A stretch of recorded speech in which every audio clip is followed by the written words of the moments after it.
অমরানাং কণ্টক, অমর কণ্টক, তপভূমি নর্মদা, মা নর্মদার উদ্গমস্থল, যা দিনে দিনে কালে কালে যুগে যুগে প্রত্যেকটি আধ্যাত্মিক মানুষকে আকর্ষণ করেছে। আধ্যাত্মিকতা আর প্রাকৃতিক সৌন্দর্যের অপূর্ব মেলবন্ধন এই অমরকণ্টক।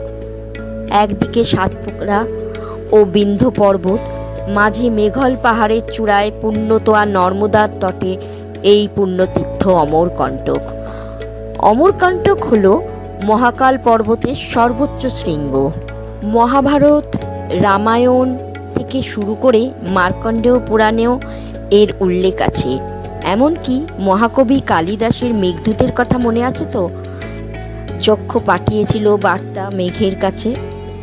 সর্বত্র অমরকণ্টকের এই অপরূপ দৃশ্য আপনাকে মুগ্ধ করে রাখবে।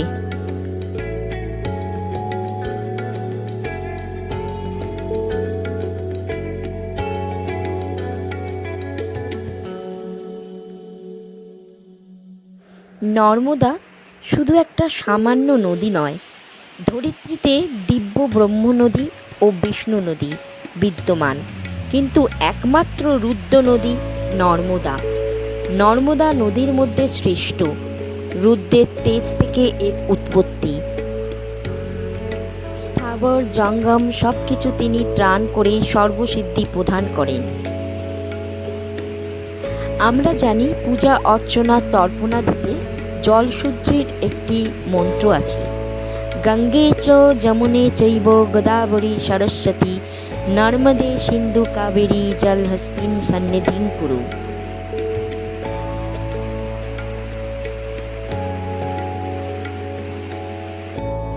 গঙ্গা, যমুনা, গোদাবরী, সরস্বতী, নর্মদা, সিন্ধু, কাবেরী, এই 7 নদীকে ভারতবর্ষের সবথেকে পবিত্রতম নদী বলে মানা হয়। আর নর্মদা এই সমস্ত নদীর মধ্যে শ্রেষ্ঠ। স্কন্দ পুরাণ অনুযায়ী সরস্বতীর জলে 3 দিন, যমুনার জলে 7 দিন, গঙ্গার জলে 1 দিন স্নান করলেই পবিত্র হওয়া যায়। কিন্তু নর্মদার জল, নর্মদা সরিতং, কেবলমাত্র দর্শন করলেই পবিত্র। সমুদ্রা সরিত সর্বাং কল্পে কল্পে ক্ষয়ং গতা, সপ্তকল্প ক্ষয় ক্ষীণে নমৃতা তেন নর্মদা। ভারতবর্ষের 7 নদ নদীর মধ্যে অন্যতম হলো নর্মদা। কল্পক্ষয় হলেও, সমস্ত জগৎ নাশ হলেও একমাত্র নর্মদার নাশ হয় না। এই নর্মদার তটকে তপভূমি বলা হয়। এই তটে তপস্যা করলে অন্য স্থানের থেকে দ্রুত ও শতগুণ ফল পাওয়া যায়। তাই যুগে যুগে সাধু সন্তরা এখানে এসে তপস্যা করেছেন। বলা হয় লোকনাথ ব্রহ্মচারীও এসেছিলেন এখানে তপস্যা করতে। এই পবিত্র তপভূমি অমরকণ্টকে আজ আমাদের সাথে আপনাদেরও ঘুরিয়ে দেখাবো সমস্ত জায়গা, এবং তার সাথে থাকবে এরকমই নানা গল্প। আজ অমরকণ্টকের 2nd দিন। এখন আমরা মন্দিরে যাব। তার আগে আমরা ব্রেকফাস্ট করতে বেরিয়েছি। তা কালকে তো রাত্রিবেলা এসেছিলাম, প্রচণ্ড বৃষ্টি পড়ছিল আর অনেক রাত হয়ে গেছিলো, ওই জন্য ঘুরিয়ে দেখাতে পারিনি। আপনাদের এবার আমি ঘুরিয়ে দেখাচ্ছি। বিশাল জায়গা জুড়ে এই এমপিটি অমরকণ্টকের হলিডে হোম। আমরা এই মেন বিল্ডিংটাতে ছিলাম। এখানে 33টা রুম আছে, তার মধ্যে আছে ডিলাক্স এসি রুম আর এসি রুম। আর বাইরে রয়েছে, ঠিক বিল্ডিংটার সামনেই আছে, পরে আপনাদের দেখাচ্ছি, সেটা হচ্ছে এসি টেন্ট। সেখানে অ্যাটাচ বাথরুম রয়েছে। এছাড়াও সামনে কতগুলো দোতলা কটেজ দেখতে পাচ্ছি, খুবই সুন্দর। চারদিকটা একদম সবুজের সমারোহ, কত গাছ, যেদিকেই তাকাবেন শুধু সবুজ। এখানেও আপনি বসে অনেকক্ষণ সময় কাটিয়ে দিতে পারবেন। ধ্যানকুঠি, এখানটা কি সুন্দর দেখুন, ছোট্ট ছোট্ট কুঁড়ে ঘরের মতো করা, কি সুন্দর। চলুন আপনাদের ঘুরিয়ে দেখাচ্ছি। সব জায়গা থেকেই অনলাইনে এটা বুক করা যায়। আমি স্ক্রিনে আপনাদের বুকিং নাম্বারটা দিয়ে দিচ্ছি। একটা না ওটাই ঢুকুন, এটা দাঁড়িয়ে ওটা লোক আছে বোধ হয়।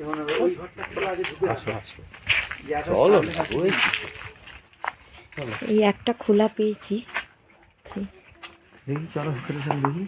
কেমন গন্ধ, মাটি বলে। বাহ কি সুন্দর, চটিটা খুলো। চল চটি খুলতে হবে, চটি পরে। বাহ বিউটিফুল। ও মানা ওই টয়লেটটা কমন বুঝছিস, এখানে থাকা খাওয়া টেবিল ফেবিল আছে কিন্তু অ্যাটাচ টয়লেট না। খাট হচ্ছে, খাট ওই তো লাইট পাখা সব দেওয়া আছে, সেসব দেবে। দুর্দান্ত খড়ের ব্যবস্থা। এসিও দেবে, ও এসিও দেবে এখানে। এই আমরা এসি লাগিয়েছে, লাগাবে। এবার ব্রেকফাস্টের জন্য যাব। ব্রেকফাস্ট রেডি হচ্ছে, চলুন দেখি ব্রেকফাস্টে কি কি রয়েছে। পোহা, উপমা, उपमा सॉरी ठीक है, पूरी सब्जी, पूरी सब्जी आलू है, मटर की सब्जी, आलू मटर की सब्जी, पूरी पूरी, इडली, इडली, सांभर, सांभर, सांभर चटनी, सांभर चटनी, केला, मिल्क, बनाना, थैंक यू। একটা কথা আপনাদের জানাতে ভুলে গেছি, আমরা এখানে 3 রাত থাকবো আর আমাদের এক একটা রুমের ভাড়া নিয়েছে 2822 টাকা। তারপর জিএসটি দিয়ে কত দাঁড়াবে দেখা যাক। আর এই যে বাইরে বলছিলাম না টেন্টের মতো আছে, এই দিকটা ছোট ছোট টেন্টের মতো করা আছে, এখানেও থাকার ব্যবস্থা রয়েছে। এই যে আমাদের অটো দাঁড়িয়ে আছে, এবার আমরা অটো করে সাইট সিন করতে যাব, গাড়ি আর বার করছি না। এই আমরা নর্মদা উদ্গমস্থল অর্থাৎ নর্মদা মন্দিরের গেটের সামনে চলে এসেছি। এই গেটের বাইরেই চারপাশে ডালার দোকান আছে, ভেতরেও কয়েকটা ডালার দোকান আছে। এখানে 2 রকমের প্রসাদের ব্যাগ রয়েছে। লাল যেটা ছোট ব্যাগ ওটা 50 টাকা, আর যেটা সাদা সেটা একটু বড় ওটা 100 টাকা। এখানে এসে এছাড়াও হোটেলের তেও আমরা জানতে পেরেছিলাম যে এখানে কিন্তু বানরের প্রচণ্ড উৎপাত রয়েছে, সুতরাং এই প্রসাদের প্যাকেট ওরা খুব ভালো করেই চেনে, তাই খুব সাবধানে এটাকে নিয়ে যেতে হবে, নাহলে যে কোনো সময় মানে উৎপাত করতে পারে, হাত থেকে অনেক সময় ছিনিয়ে নেয়, ওই জন্য খুব সাবধানে লুকিয়ে ব্যাগ নিয়ে যেতে হচ্ছে। চলুন মন্দিরে প্রবেশ করতে করতে মা নর্মদার উৎপত্তির গল্প একটু শোনাই। সমুদ্র মন্থনের সময় যখন ভয়ঙ্কর কালকূট বিষ উৎপন্ন হয়, তখন লোকে ভয় কাঁপতে থাকে। দেবতা ও অসুর কেউ সেই বিষ ধারণ করতে সাহস পাননি। তখন সৃষ্টির কল্যাণের জন্য দেবাদিদেব মহাদেব সেই বিষ নিজের কণ্ঠে ধারণ করেন। সেই মুহূর্তে তার কণ্ঠ নীল হয়ে ওঠে, আর তাই তিনি পরিচিত হন নীলকণ্ঠ নামে। কিন্তু সেই বিষের জ্বালা ছিল অসীম। সেই তাপ সহ্য করতে না পেরে তিনি জায়গায় জায়গায় অস্থিরভাবে ঘুরতে থাকেন এবং অবশেষে আসেন এই অমরকণ্ঠকে এবং গভীর তপস্যায় বিলীন হন, এবং সেই তাপ থেকে তার গা থেকে পবিত্র ঘামবিন্দু ঝরতে থাকে। এই সমস্ত ঘামবিন্দু একত্রিত হয়ে সৃষ্টি করে এক স্বর্গীয় স্রোত। মহাদেবের ধ্যানভগ্ন হলে তিনি দেখেন এক দিব্য লাবণ্যে সমস্ত পর্বতমালা আলোকিত, আর তার ডান পায়ে দাঁড়িয়ে তপস্যারতা এক কন্যা। মাথায় তার সুপিঙ্গল জটাভার, বাঁ হাতে কমণ্ডলু, ডান হাতে অক্ষমালা। ইনি মহাদেবের কণ্ঠ থেকে আবির্ভূত মা নর্মদা। মহাদেব অত্যন্ত খুশি হয়ে তাকে আশীর্বাদ দেন, নর্মদার স্রোতে গড়িয়ে যাওয়া পাথর হবে তার রূপস্বরূপ। আজও নর্মদা তীরে পাওয়া যায় পবিত্র বাণলিঙ্গ, যা শিবের প্রতীক রূপে পূজিত হয়। গল্প বলতে বলতে আমরা মন্দিরের মূল গেটের কাছে চলে এসেছি। এখানে জুতো খুলে আমরা ভেতরে প্রবেশ করলাম। বিশাল বড় জায়গা জুড়ে মন্দির, আর এখানে সমস্ত মন্দিরই প্রায় সাদা, যেটা রোদে আরও ঝকঝক করছে। বিশাল বড় পাথরের চাতাল। নর্মদা মন্দিরের এই কমপ্লেক্সই হলো নর্মদা নদীর উৎপত্তিস্থল। তবে আমরা যেরকম নদীর উৎপত্তিস্থল কল্পনা করি এটি তা নয়, পুরো জায়গাটাই বাঁধানো, নিচ দিয়ে বয়ে চলেছে নর্মদা। এখন আমরা যেই দাঁড়িয়ে আছি চারিদিক বাঁধানো একটা কুণ্ডের সামনে, এটাই হচ্ছে নর্মদা কুণ্ড, নর্মদার উদ্গমস্থল।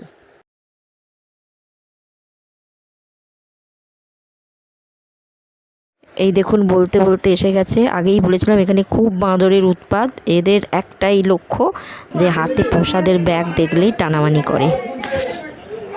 এই আমরা মূল মা নর্মদা মন্দিরের জন্য লাইন দিয়েছি।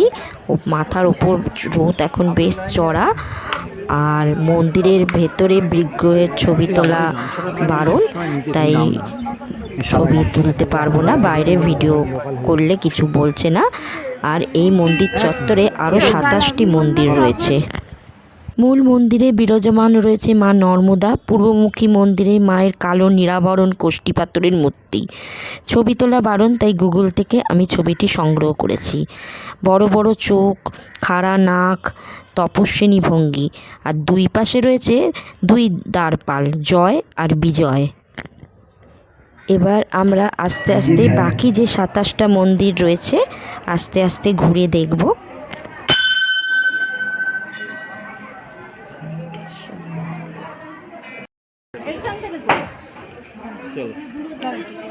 কোন হাতিটা তুলবো বল? এই যে সেই হাতি, বলা হয় এর তলা দিয়ে পাস করলে সমস্ত পাপ মুক্ত হয়ে যায়। আমরা আর কেউ সাহস করিনি, বাই চান্স যদি আটকে যাই তাহলে তো মুশকিল। এখানে এসে জানতে পারলাম মা নর্মদাকে দিনে 3 বার ভোগ প্রদান করা হয়। সকালে সুপ্রভাত আরতির সময় কাজু, কিশমিশ, বাদাম, খেজুর, মিছরির ভোগ প্রদান করা হয়। বেলা 11টায় কড়া ভোগ নিবেদন করা হয়। সুজি এবং চিনির মিশ্রণকে শুকনো করে ভিজে এই কড়া ভোগ নিবেদিত হয়। রাতে দুধ নিবেদন করা হয়। দেখুন কি উৎপাত শুরু করেছে এরা। আমি তো ভ্যানিটি ব্যাগে ভয় আগেই ঢুকিয়ে নিয়েছি। এই যে ছোট্ট শ্বেতবর্ণের যে মূর্তিটি, একে গৌরী রূপে পুজো করা হয়। মন্দিরের পূজারী পণ্ডিত সুনীল প্রসাদ দ্বিবেদী কর্তৃক এই মূর্তি স্থাপিত হয়েছে বলে জানা যায়। কোন সময় এই মন্দির নির্মিত হয় তার সঠিক কোনো প্রমাণ পাওয়া যায়নি। কালচুরি রাজাদের সময় 10-12 শতাব্দীর আশপাশ এই নর্মদা মায়ের মন্দির নির্মাণ হয়েছিল বলে মনে করা হয়।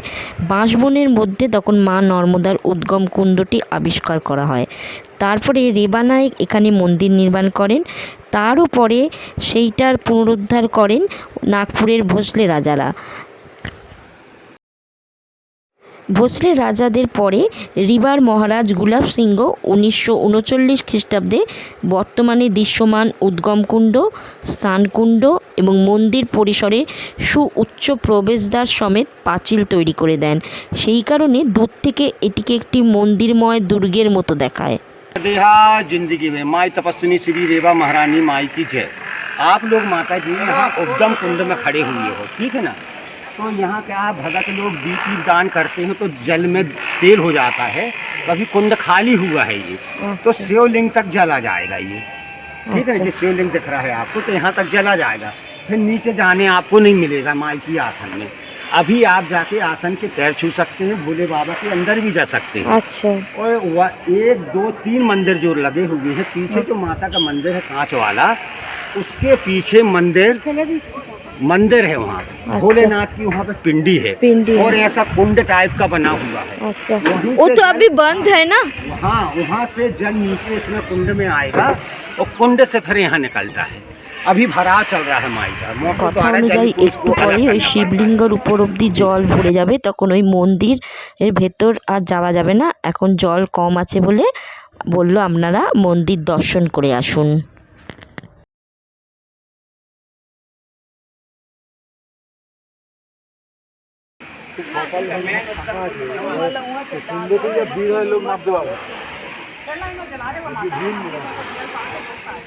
आप कहाँ से आए, कितनी भक्ति से।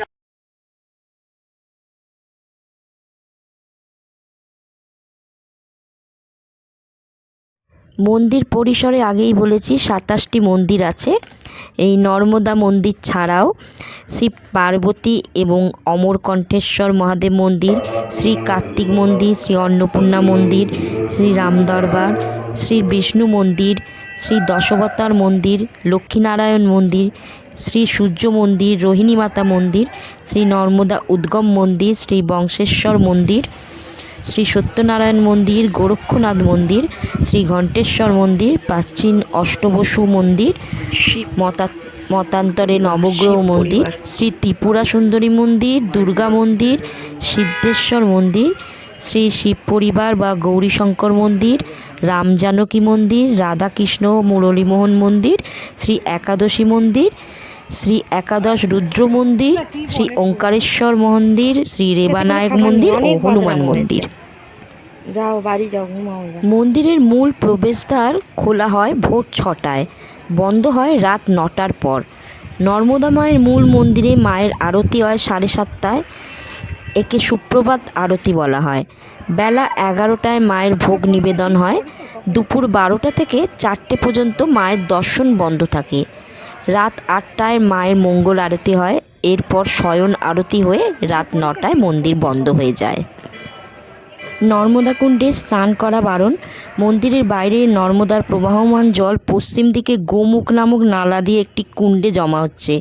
এটি কোটিতীর্থ। এখানেই চান করার পারমিশন আছে। নর্মদাকে লাভ করার ইচ্ছায় পরাজিত দেবতারা এখানেই নর্মদা মায়ের বন্দনা করেছিলেন। এই কুণ্ডের জল তীর্থযাত্রী ও পরিক্রমাকারী সাধুদের কাছে পরম পবিত্র। এই আমরা নর্মদা মন্দির দর্শন করে এবার বেরাচ্ছি। ভিডিওটা কেমন লাগলো অবশ্যই আমাকে জানাবেন। মন্দিরের বাইরের দোকানে এসে আমরা বানলিঙ্গ কিনলাম। এরপরে আমরা আপনাদের দেখাবো पातालेश्वर महादेव टेम्पल। ये सबसे ज़्यादा मैग्नेटिक फील्ड कर रहता है इसके अंदर, और इसकी टोटल डिटेल्स आपको इंटरनेट पर बाल लिंक की आपको क्लियर मिल जाएगी।